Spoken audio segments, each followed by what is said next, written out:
Bonjour à tous, j'espère que vous allez bien. Oui, ça fait longtemps que je n'ai pas sorti de nouvelles vidéos. C'est car j'étais un petit peu absent, je n'avais pas le temps. Allez. Alors aujourd'hui, on va parler de Naruto, parce que Naruto c'est la vie, Naruto c'est trop bien, Naruto vie. Allez, aujourd'hui on va se retrouver pour un top 10 des Kage qui sont dans Naruto. Allez, c'est parti. Natsubayo. Nous allons commencer en 10e place.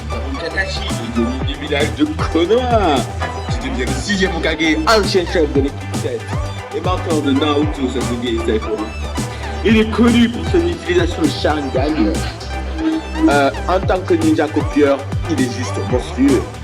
Il a déjà copié un nombre incalculable de techniques. C'est pour ça que nous l'appelons Kakashi Omi Technique. Il a été élève de Minato. Il a su au fil du temps devenir de plus en plus puissant. Durant la 4e grande guerre ninja, il a combattu Obito et a su nous montrer ce qu'il avait dans le ventre. Alors oui, effectivement, c'est le dernier du classement. Mais ça n'enlève rien à ses exploits ni à son immense puissance. C'est jusqu'au-dessus, nous avons de véritables mondes. Et comme vous l'aurez compris, je ne parle pas de la puissance de Kakashi pendant son combat contre Kaguya. Parce que c'était pendant un cours pour pop limité dans le temps. C'était sur le moment, grâce à un certain personnage. Et bien sûr, si dans 40 ans on demande à Kakashi, hey oh, Kakashi, sors-nous ton Susanoo. C'est sûr qu'il ne pourra pas, car c'est exceptionnel. En 9e place, nous avons Tsunade, l'une des légendaires salis du village de Konoha, et considérée dans le monde tout entier comme étant la plus forte Konoshi. Ainsi que la plus grande ninja médecin, elle a une force physique incroyable avec sa maîtrise parfaite de son chakra. Elle peut déployer une grande quantité de son chakra dans chaque partie de son corps et ainsi leur donner beaucoup plus de puissance. Elle s'est parfaitement défendue contre Madara réincarné, dont on connaît bien le mot Kuton. C'était grâce au gène du grand-père de Tsunade, ce qui veut dire Hashirama Senju.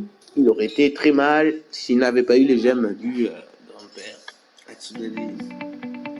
Et elle a même battu le 4e Raikage dans une épreuve de force.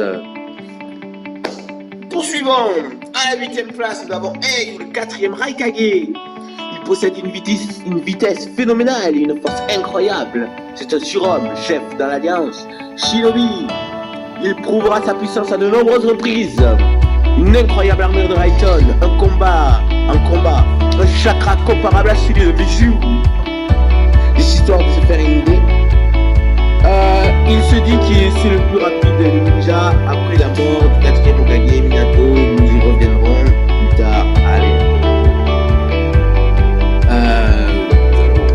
Classé à la 7e position, Onoki, le 3e Shikage du village d'Iwa.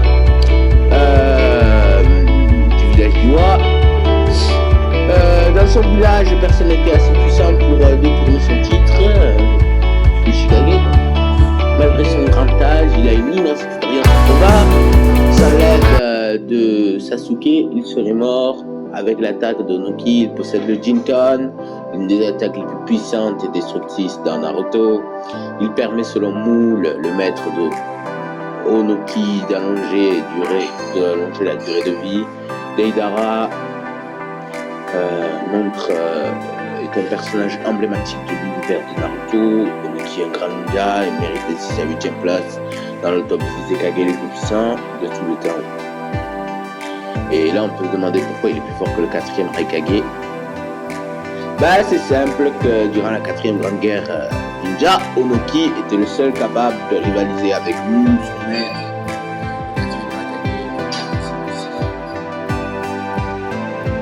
Cette armure de Raiden est considérée comme la meilleure défense au monde. Il mourut à la première grande guerre ninja. Il a combattu pendant 3 jours et 3 nuits pour permettre à ses coéquipiers de passer au En 4e position, nous avons Tobirama Senju, le 2e Hokage de Konoha. Tobirama aida à la formation du village après la mort de son frère.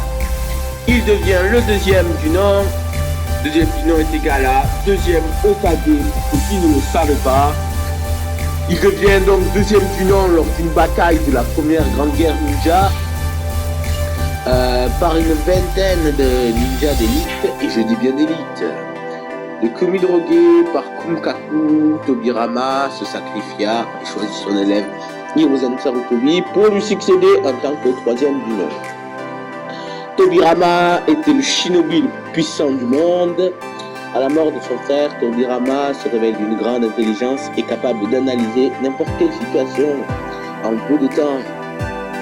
Et un très grand inventeur de dojutsu.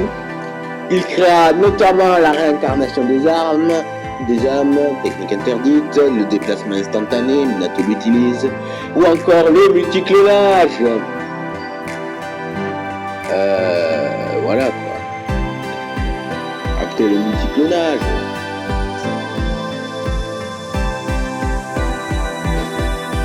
Orochimaru le considérait comme étant la personne qui était la plus puissante.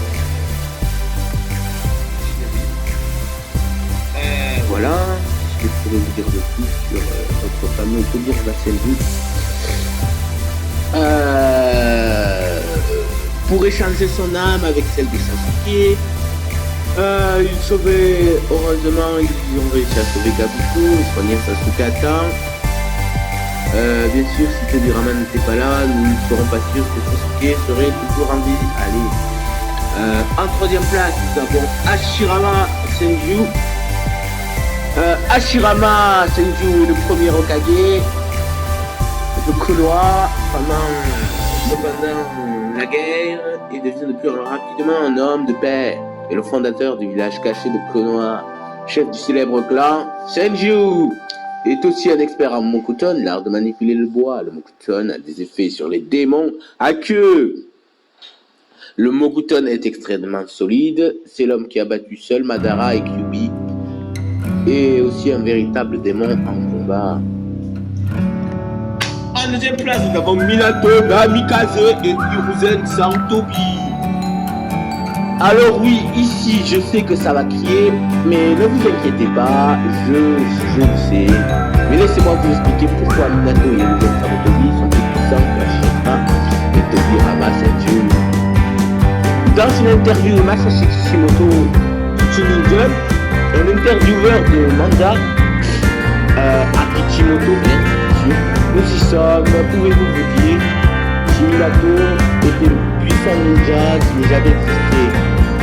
À ce point, Masashi Kishimoto répondit: c'est une question très difficile. En ce qui concerne les shinobi décédés, alors oui, il était le plus fort. Je dirais que Saint David. Le troisième Hokage, et les troisième Hokage sont ex-aequo à la deuxième place, c'est clair, net et précis. Kishimoto le dit absolument. Aucun shinobi décédé est plus puissant que Minato et Hiruzen, et bien sûr Hashirama et Tobirama. Ce sont les deux auteurs, l'homme qui a fait Naruto, Minato Namikaze et l'éclair, l'homme le plus rapide du monde, le quatrième du nom. Même si le village ennemi le croisait, ils avaient pour ordre de s'enfuir, c'était sûr que le combat était perdu d'avance. Le quatrième Hokage ainsi que le frère Killer Bee, montrant au passage sa supériorité, certaine que de sa grandeur d'âme, il maîtrisait mieux le déplacement instantané que son créateur, Tobirama Senju. Il souhaitait devenir Hokage, il est devenu.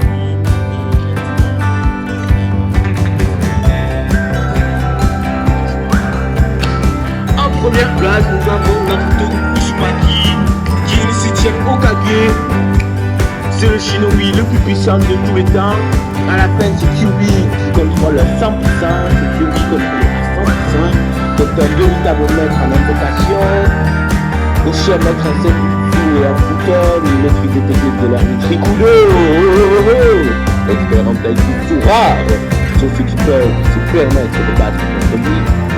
Le seul qui peut rivaliser avec Naruto, c'est Sasuke. Je veux dire que Sasuke aurait pu être Hokage à la place. Nous parlerons de ça dans une prochaine vidéo. Ils ont eu comme élève Hiruzen Sarutobi, qui était bien sûr le plus puissant que l'on a vu précédemment. Et bien sûr, au début, c'était le personnage le plus sous-estimé du manga. Bon voilà, c'est la fin de cette vidéo. J'espère que vous aurez appris des choses. Et on se retrouve dans une nouvelle vidéo. N'oubliez pas, on se retrouvera sur cette chaîne bien puissante. J'essaierai de sortir des vidéos récemment sur Naruto UZMK. Voilà, je vous donne mon Facebook, Marlon Reno, mon Snap, Marlon Reno, mon Insta, Naruto-ZMK65. Allez, au revoir. On se retrouve dans une prochaine vidéo. Tebayo.